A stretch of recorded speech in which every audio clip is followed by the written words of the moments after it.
That's right, folks. I'm back tonight with a third digital dump for the evening. This time around, we are looking at Until None Remain, an online arena-based combat shooter that takes place in outer space and apparently stealing Master Chief's armor. Now, this is the lobby where you wait for the game to begin, and as you can see, it's a big empty cafeteria. You're going to be spending a lot of time in here, trust me on that one. So, much like me, you're going to be running around trying to find something just to entertain yourself while you're waiting for the next match to start. Now, there's not a whole lot in the way of different combat options here. Of course, you've got loadouts and whatnot, the usual assorted fare. But as far as game modes and whatnot, it's a little bit sparse. This is definitely a budget title. Graphics-wise, for what they try to do, as you can see, it's got some decent lighting and reflection effects and what have you, but oh, that frame rate, though. Let me tell you something. That is not my computer that's doing that. My computer is quite adequate for running most things at well over 200 frames per second. It's at 1080p. So this frame rate that you're witnessing right now, that's the game. That's not the PC. Don't hate the PC. Hate the game, you know what I'm saying? So, like I say, before you ever get to any actual fun combat, if you want to call it that, this is what your experience is going to be. Just running around, waiting for that godforsaken clock to count down to 0. Fun, huh? This is what your hard-earned money is going to earn you. Some of the longest wait times for another match to start that I've seen in a game in quite some time. But now it's time to show you what happens when you go from an empty cafeteria to an empty planet. Until None Remains is a pretty adequate title for this game, considering that I'm apparently one of the only ones remaining who still plays it, because this is a ghost town. There's hardly anyone playing this game at all.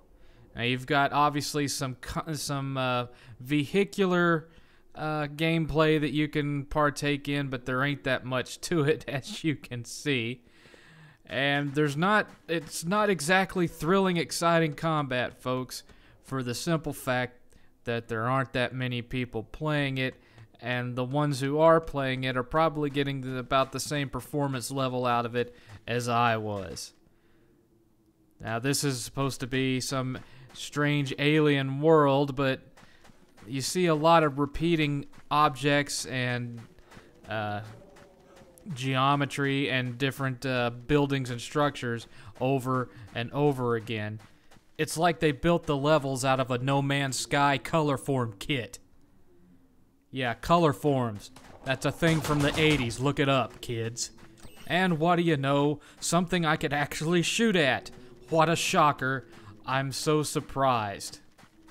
This is it, folks. This is really it. There's not much of anything in the way of music. Story? Good luck. One square of single-ply toilet paper has more story than this game. I guess you could say that it has replayability, since, of course, you can always log back on and play against the same 2 or 3 people that are actually playing it. But that's not exactly saying much, now is it? See, this kind of thing is why I got out of online multiplayer shooting. Ultimately, your experience is completely dependent upon the people that you're playing the game with. And if nobody's playing it, well, guess what? It's worthless. There's no merit to it whatsoever. This is why I never, ever get into online-only games. because if it's a flop, then you're going to shell out money for something that you won't be able to play fairly quickly.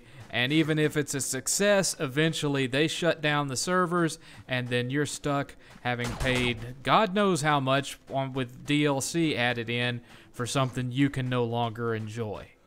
And as you can see, there wasn't much here for me to enjoy. Honestly, I don't really know what else I can say. What you see is what you get. It's an online multiplayer shooter that has hardly anyone touching it at all. And even if it did have a robust online community, it's about as bland and derivative as it gets. There's nothing new here. There's nothing innovative here. It's just another generic arena shooter. Until None Remain gets a 1 out of 7.